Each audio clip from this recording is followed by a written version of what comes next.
Attention gamers. This is the best of RAV 2020. Tank ADCs. The stage is set. A booger is something you collect when running the grasp rune to permanently upgrade the green ween above your head. Let's use this word in a sentence. I just slurped the fattest booger from Tiny Einstein's midget-ass nose, and the loyal Eskimos in this igloo know that I have been conducting an experiment to find every ADC that benefits from a constant consumption of mucus. And I have to say, being able to completely misposition in fights, whiff all your skill shots, and still come out on top felt pretty damn nice. Baby Einstein seems to be all alone in a bad neighborhood, so I fire an ultimate to port him back to the safety of his own base. Then we see the scurvy bag overextended, so I run up to see if Jack Sparrow will give me an autograph before he gets trampolined and murdered. Then the fugly fox tries to give me an STD, which has zero effect on my health, as I order legendary Lisa to take the spirit rushing slut down. Then I tickle Tiny Einstein a bit before killing the Ninja Turtle and practicing my social distancing by shooting a Q more than 6 feet away from any feasible enemy as me and the scary haybag slay the walking brain.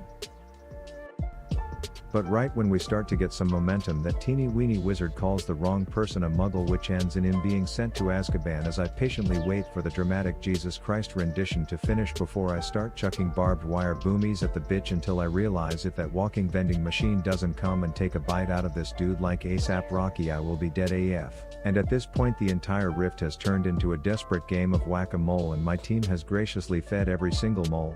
As Sona tries to make Mafia Man dance, but he's like, nah, I get edgy at night, as he demonstrates that according to Riot a 3-level advantage trumps a 3-person advantage, at least when one of the 3 can't trigger their ult in time. But I cautiously chase because I am not trying to get my anus ripped open, but the DJ plays the green song, which pumps me up to do some shutdown slaying. But first, please enjoy this mini montage I titled, RAV Mispositions but Wins Anyway because Boogers Make Him a Beefy Boy.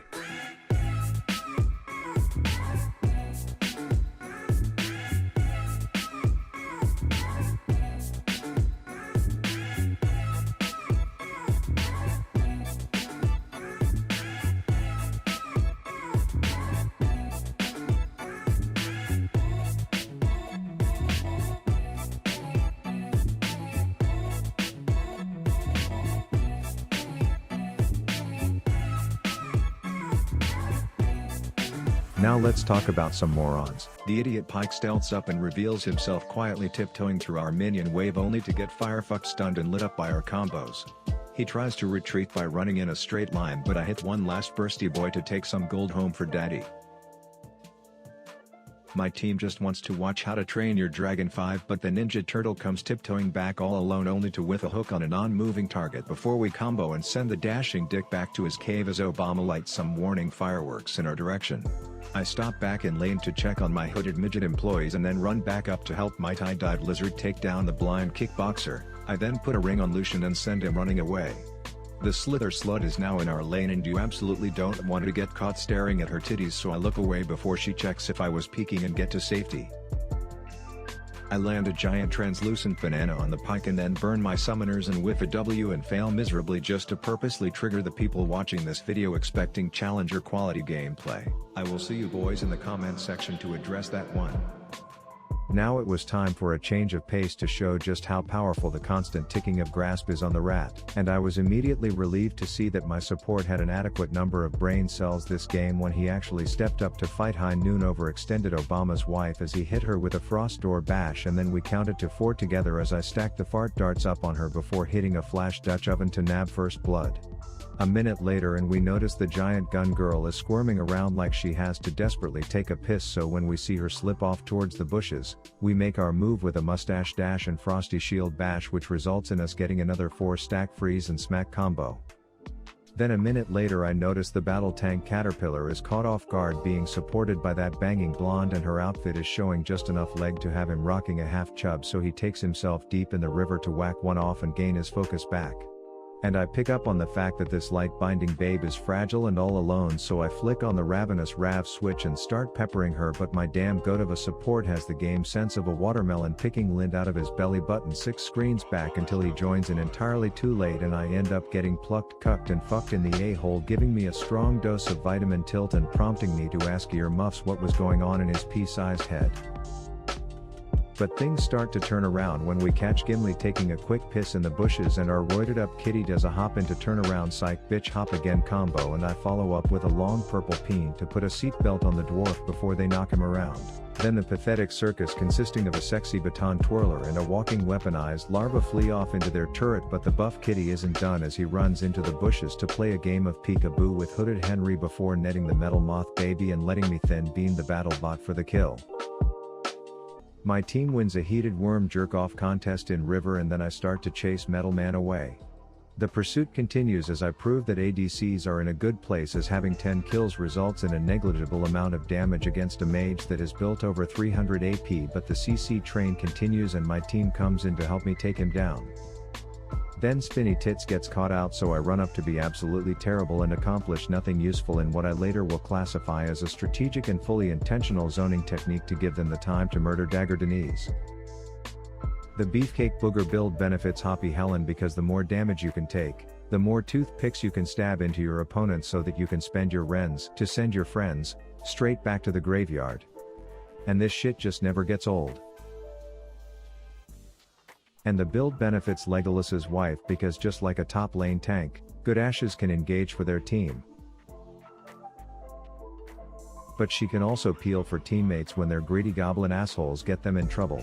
And now that she has been picking boogers all game, she can miss position and sit through a barrage of different abilities, just like a typical top lane tank. I am just having so much fun playing Pummel the Purple Polly Pocket that I forget to realize that these yellow things in my bag actually have a purpose in this game. Her ball gives me a titty twister, but I recover by delivering a banana to the wrong house as the floating Statue of Liberty comes in to make it an even trade. Then I decided to pay a visit to the bot lane to ask them how it feels to be 4 levels behind me and to ask the old guy if he can do his best bird impersonation. I have to say it was pretty good until the idiot improv'd some golden mannequin challenge bullshit, so I just sent him home for trying too hard. The Galaxy Gal tries to ball bash me, but I am Jero Jukefeather and I counter with a snot slurp. I dance around her horribly aimed skill shots before doing a ring flashy fling of a fizzle thing for the kill as Karthus tries to drench me to death, but I purchased the waterproof Nikes in the shop so it barely affects me. The game starts with Ricky the Reaper planting little explosive M&Ms under my Rudolph the Red-Nosed turret hugging ass until my jungler decides to take her roided up guinea pig for a walk by riding it in for a gank. She pulls its tail to charge at Ricky, forcing the flash out of that floating freak. Then I puke on the archer and steal one of her boogers. I let her tickle the scarecrow a few times before healing his ass at the last second to defend my title of the masturbator before we take home first blood. We retreat to get away from the mob of pissed off hooded midgets as Fiddle does a whop and Peggy and her pet Poro start backing in the bush.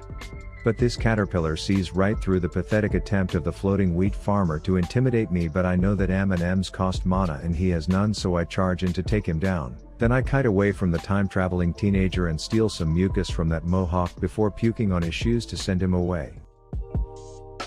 The enemy team domesticated a scuttle crab and took him to his first strip club, and the sight of titties had unexpected effects on him. And now it's on me to stop the giant raging hormonal crab from destroying our base, so I skillfully run straight into a hook forcing my flash, but bladed Barney comes to the rescue with a spiky trampoline to help put the golden grappler in the garbage. Then I see Chester the Jester deep in a standoff with Tucker and his spectral replica that he bosses around, so I snipe some zombie hands to tie him up in the weeds. Then rather than retreating, the false confidence he has from his ability to time travel turns him into a total moron, and we reap the benefits of the dumbass being on the other team in this one. A few minutes later and we have the Reaper just one toxic spitball from death, which distracts my dumbass away from my mini-map long enough to not see that we are getting ganked. Turns out while I didn't see my mini-map, my support didn't see anything on his monitor, resulting in a balls deep scarecrow and leaving me to deal with Tucker time tits myself. I go hyperbolemic, sending him running as the giant gerbil comes back to tell Legolas's wife to piss off. Echo goes dashy dick on me, but I spit on him before he can take me down. Then Peggy's pet Poro wants to lick an ash hole, so they chase until she gets away. But I just got my ult and I am ready to go Rudolph the Red-Nosed Snot Rocket Reindeer on that hoe for the kill. The devs decided to bake us players up something good for the new season until oh no, not Chemical X. And among the greatest evils in the world, the Season 11 mythic items were born, bound to ruin this toxic piss pit of a game that is already losing views to some lie detector play with friends edition of Jumpstart 2nd grade. First you have this new thing that is somehow both a shield and a bow at the same time, making it an immortality granting self-pleasure apparatus because having all this lifesteal and a bitch buffer when you are going to die makes building any amount of health a very wise investment, as you will survive things that previous generations of squishballs could only dream of surviving. Hit up a local kennel and adopt a kitten that queefs green beans into your mouth, and no matter how fed ponytail dang the sped airbender gets, he won't be able to touch your perky tatas. Then on the OG booger boy himself you get Divine Devourer, which says erect that green ween, because this health-based sheen will make you one tanky killing machine. Oh god, rapping RAV is coming out. I have a recon mid, but I guess it's better than a brain-dead Lux straight alley-ooping herself off of Tantrum Tomatoes into danger just so she can get knocked up and banana banged by the boys. 2 Chainz says screw that Imouty, and then I come down to see that bathwater diva floating her way up, so we hit her with some pink strobe lights to film her next music video called Too Many Bubble Gums Up My Butt, and then I command a quick sky glitter shitter to send cosmic bowling alley Lucian running. That flailing piece of paper mache doesn't think I see her rubbing a half chub out in the shrubs thinking about how hard she is going to jam her Q key, so I hit her with a bursty boy into surprise shift shitter. Here's an auto for the road combo, and then Ash decides she wants to go base, so I show her a quicker way to get there. A minute later and my gothic prom queen of a support is contributing by letting the bad guys edge with her life before tying them up and letting me launch little static electric fizzle tizzlers up their cooters, forcing them to retreat. But I learned from college never to chase 2 scantily clad women into the bushes, so I take it slow, letting Manbear Pig take this one home as he chases them through the cove, and I lead a bursty boy, call me Tom freaking Brady, with a Q to the B to take the kill as that sparkly asshole gets away.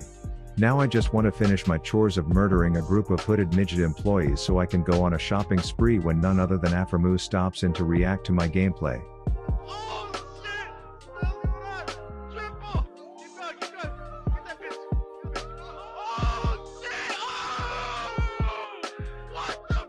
Okay, enough praise man. I come back to lane and sure enough this ash wipe has the nerve to waltz around and breathe my air, so I have the zombie bride put her in a cage so I can unload some panned up electricity out of my fingers before eating a 700-pound crystallized arrow. They burn summoners as I proceed to practically aimbot this shit with over 120 ping before retreating to the bushes to order a giant translucent banana to be delivered to the archer in the purple cage.